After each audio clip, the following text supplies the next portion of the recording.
में तिरंगा है।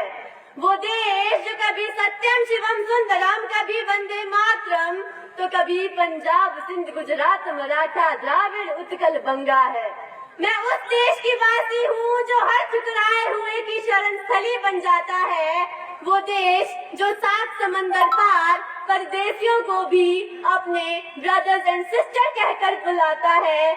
यही प्रेम की पूज्य भूमि भारतवर्ष कहलाता है। यही प्रेम की पूज्य भूमि भारतवर्ष कहलाता है। परम सम्माननीय निर्णायक मंडल जी एवं यहाँ पर उपस्थित सभी नीर क्षीर विवेकी गण एवं झुंगी की प्यारी जनता, मैं राजकीय वरिष्ठ माध्यमिक विद्यालय झुंगी की छात्रा आज यहाँ जिस विषय को लेकर प्रस्तुत हुई हूँ वो विषय है मेरे सपनों का भारत। भारत 32,87,263 वर्ग किलोमीटर में फैला एक ऐसा अद्भुत देश है जो 140 करोड़ से अधिक आबादी को अपनी पलकों की छांव में पिरोए हुए अटूट अद्वितीय बना हुआ है। मैंने अपने इस महान भारत के लिए एक महान सपना देखा है, मेरे महान भारत के उज्जवल भविष्य का सपना, आत्मनिर्भर विकसित समर्थ भारत का सपना। मेरे आंखों में एक ऐसे सपनों का भारत गोता लगाता है जहाँ फिर से तक्षशिला एवं नालंदा जैसे विश्वविद्यालय हो, जहाँ शिक्षित को रोजगार मिल जाए, जहाँ भ्रष्टाचार जड़ से खत्म हो जाए, जहाँ जाति धर्म मजहब के नाम पर दंगा न हो पाए, जिस देश का हर नागरिक अपने देश के सम्मान और अस्तित्व के लिए मर मिटने को तैयार हो जाए। मेरी आंखों में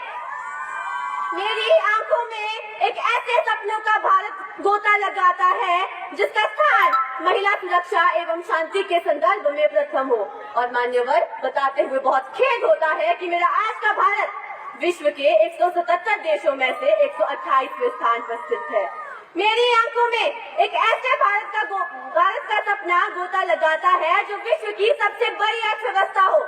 मैं एक ऐसे भारत के प्रति संकल्पित हूँ जहाँ कश्मीर सुनकर आतंकवाद याद आए तो सिर्फ खूबसूरती।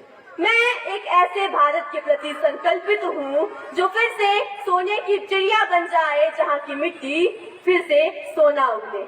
इस पर मुझे महात्मा गांधी जी की कुछ पंक्तियाँ याद आती हैं कि चलो भारत को नष्ट कर जीवन को महकाओ, एक बार ही सही लेकिन फिर से सोने की चिड़िया बन जाओ, सोने की चिड़िया बन जाओ। मान्यवर, मेरे भारत की महानता किसी से छुपी नहीं है। भारत वो है, जब दुनिया अपना भूगोल पहचान रही थी तब हमने ब्रह्मांड खोज दिया था। जब दुनिया 1, 2 और 3 में व्याकुल थी तब हमने शून्य दे दिया था।